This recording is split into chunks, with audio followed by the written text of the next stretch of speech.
নমস্কার, কেমন আছেন সবাই? সবাই আশা করি ভালো আছেন। আমিও ভালো আছি। তো ওই তো সকাল এখন মোটামুটি 9:30 আমার রান্নাবান্না হয়ে গেছে। আসলে আজকে তাড়াতাড়ি করে নিলাম। আমি একটু হসপিটালে যাব, মানে আমার এক পিসি শাশুড়ির আজকে সিজার হবে। তো চলে গেছে, আমি পাঠিয়ে দিয়েছি যে ভর্তি হয়ে যাক, মানে কিছুক্ষণ পরে তো ডাক্তারবাবু আসবে, মোটামুটি বা 11টা নাগাদ নাকি সিজার করবে। তো আমি রান্না বান্না সেরেই বেরোবো, অনেক সময় লেটও হয়, তো একখানে গেলে তো দেরি হবেই। তো সে কারণেই আমি রান্নাবান্না সকালে সেরে নিলাম। আর সবচেয়ে বড় কথা কি, আজকের এই আমার সম্পর্কে পিসি শাশুড়ি হয়। তো উনি প্রায় 28 বছর 28-29 বছর পর মা হচ্ছে। আর এটা আরও মানে মা পিসির ডেলিভারি ডেট আরও কিছুদিন বাদে ছিল।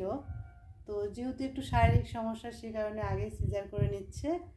আর সিজার করছে নার্সিংহোমে, যেহেতু আগে ওটা সিজার ডাক্তার পরামর্শ মতো। তো মানে আমার পিসিমার আইভিএফ পদ্ধতিতে নিচ্ছে। তো তো সেই অভিজ্ঞতা আজকে আমার প্রথম, মানে যেহেতু একটা বয়সও নিচ্ছে, আমাকে তো থাকতেই হবে সবসময় কাছে।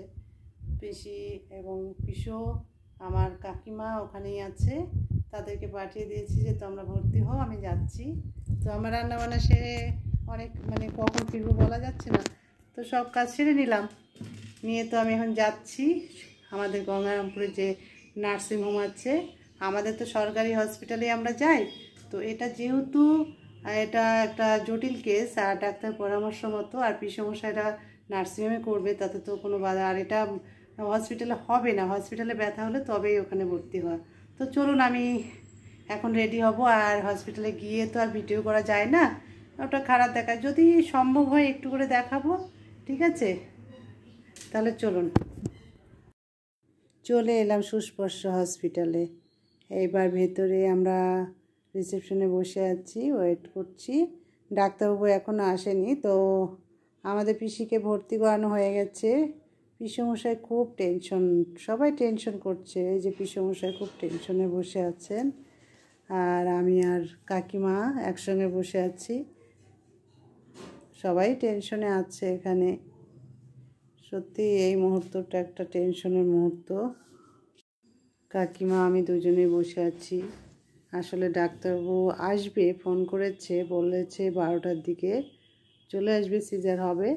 তো সব পেশেন্টকে রেডি করে রেখেছে। পেশেন্ট ঘরে বসে আছে, পেশেন্টের কাছে তো আর ছবি তোলা যায় না। তো সে কারণেই আমি ছবি তুলতে পারিনি। সবাই আমরা অপেক্ষায় আছি। কাকিমা তো খুব টেনশন করছে, আমারও টেনশন লাগছে না তা না। আসলে বয়স হয়ে, অনেক বয়সেই যেহেতু পিসি বাচ্চা নিচ্ছে, আর এটা হচ্ছে আইভিএফ পদ্ধতিতে নিচ্ছে, টেনশন যে আমার হচ্ছে না তা না। কিন্তু খুব মানে একটা সাধারণভাবে যেভাবে একটা, এই যে আমার পিসি বেডে শুয়ে আছে, আমি দেখা করতে গেছিলাম, সেই মুহূর্ত একটুখানি মানে ক্যামেরা বন্দি করেছি। পিসি বেশ সাহস জোগানোর চেষ্টা করছি। পিসি খুব সাহসীভাবেই মনে হচ্ছে কথা বলছে। তো আমরা সাইডে বসে আছি, আর সবাই আসছে, কিন্তু আমরা ডাক্তারবাবুর খোঁজ নিলাম, এখনও ডাক্তারবাবু আসেনি। বলছে যে 12টার পরে আসবে, এখন জানতে পারলাম। তো পেশেন্টকে রেডি রাখতে বলেছে, পেশেন্ট রেডি আছে।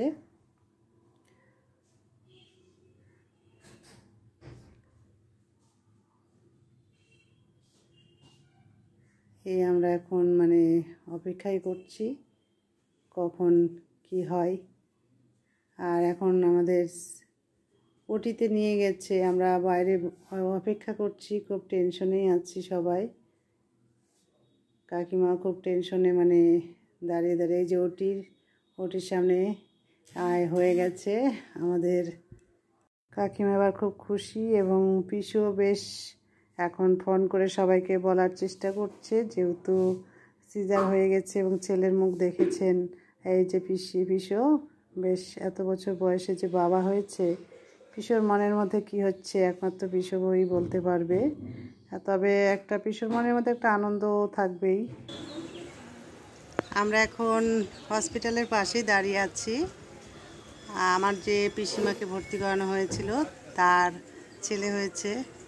আর সত্যি কথা বলতে এইভাবে একটা মানে শিশুর জন্ম দিলেন আজকে আমার পিসি, খুব ভালো লাগলো। কিন্তু কষ্ট পেয়েছে খুব, মানে তবুও যেন নিঃসন্তান থেকে সন্তান হলো, মানে এই কষ্টটা আজকে তার কাছে কিছুই না। যখন সন্তানের কান্না, সন্তানকে কাছে পেয়ে গেল না, তার সব কষ্ট যেন নির্মূল হয়ে যায়। তো অনেক দিন পর, প্রায় বিয়ের 28-29 বছর পর আজকে তার যে একটা স্বপ্ন আশা সেটা পূর্ণ হলো।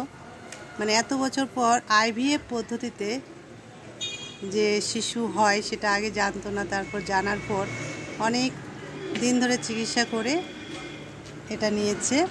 তো সেই কারণেই আমরা এই যে কাকিমা আছে সবাইকেই এটা বলবো যে নিঃসন্তান যাদের আর কি নিতে পারছে না তারা IVF পদ্ধতিতে নিলে কষ্ট হবে, মানে রোজ একটা করে ইঞ্জেকশন পড়ে, তো এটাই কষ্ট। আর প্রথমের দিকে খুব সাবধানে থাকতে হয়। আর যেহেতু পিসিদের সেরকম আর্থিক অবস্থা অতটা না, তবুও খুব কষ্ট করে নিয়েছে। আজকে ছেলে হয়েছে শুনে খুব খুশি। যে কাকিমার ভাগ্নে হয়, আমার ছোট্ট দেওরা হয়। কাকিমা বলো তো, মানে কীরকমভাবে নেওয়া হলো, মানে কিভাবে যোগাযোগটা কোথায় থেকে? এটা হচ্ছে ব্যাপার হচ্ছে, এটা ওনার মিন্সটা যে ছিল ও চলে গেছিল, চলে যাওয়ার পরে মানে পিসির পিরিয়ড বন্ধ হয়ে গেছিলো, মানে পিসির অটোমেটিক মানে বয়স ভালোই হয়েছিল, 28-29 বছর বিয়ে হয়েছে, মানে মোটামুটি ভালোই বয়স হয়েছে। তারপর মিন্স চলে যাওয়ার পরে সেটাকে ট্রিটমেন্ট করেছে শিলিগুড়ির ডাক্তার, কি তো নাম, ঋতুপর্ণা বোস। হ্যাঁ, ট্রিটমেন্ট করে সেটাকে নিয়ে আসলো, মেন্সটাকে নিয়ে এসে তারপরে আবার কিছুদিন পর ট্রিটমেন্ট করে ছবি টবি করে সব কিছু, অনেক কিছু সমস্যাও ছিল, সুগার এটা ওটা অনেক কিছু সমস্যা ছিল। সেগুলোকে পিছনে রেখে পেটে পাথরও হয়েছিল কিছুদিন আগে।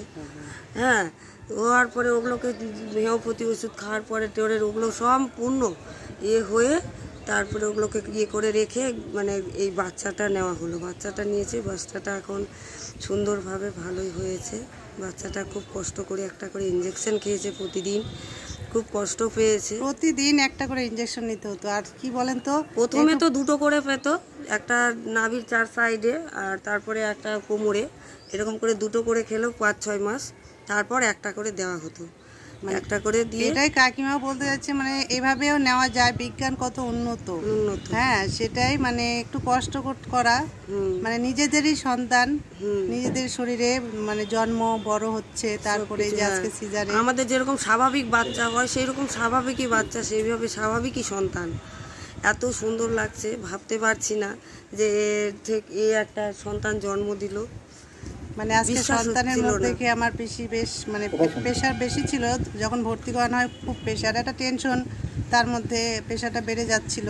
তো আমরাও খুব চিন্তায় পড়ে গেছিলাম হয়তো সিজার হবে কি হবে না আজকে। তো আশা করি সব ভালোই হয়ে গেছে। আর আরও কিছুদিন ডেট পেছনে ছিল, আরও পরে করলে ডেট ছিল আর কি, ডেলিভারি ডেট। কিন্তু ডাক্তারবাবু যেহেতু বললেন যে এখনই, যেহেতু পিসি একটু শারীরিক দিক থেকে সমস্যা, সে কারণে আগে করে নিলেন। তো এই হচ্ছে আমাদের নার্সিংহোম, মানে আমরা যেখানে হলাম। আমি আজকে এখানে এলাম যেহেতু আমাদেরই নিজেদের লোক। আমার যদিও বা নার্সিংহোমে আমরা তো আশা করবি নার্সিংহোমে তো আমরা আসবো না, কিন্তু এটা যেহেতু একটা জটিল কেস, সেই কারণেই আমি আমার পিসিকে ডাক্তারের পরামর্শ মতো ডাক্তার যা বলেছে সেই অনুযায়ী এখানে আজকে ভর্তি করানো হয়েছে। কেন সরকারি হসপিটালে যদি নিয়ে যাই, ওখানে তো সহজে সিজার করবে না, ওখানে হচ্ছে আগে পেটে ব্যথা উঠবে, তারপর নিয়ে যেতে হয়, আর সেটা ডেলিভারি ডেট আরও পরে আছে। তো আজকে যেহেতু ডাক্তারের পরামর্শ নিই এটা সিজার।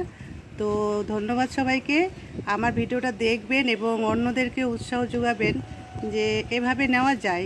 আর মানে বললাম আর্থিক অবস্থা খুব একটা ভালো না, তবুও যে নিয়েছে খুব কষ্ট করে, একটু ঋণের মধ্যে, মানে টোটালি সব খরচ মিলে মোটামুটি 3 লাখের মধ্যে হয়ে যাবে আর কি।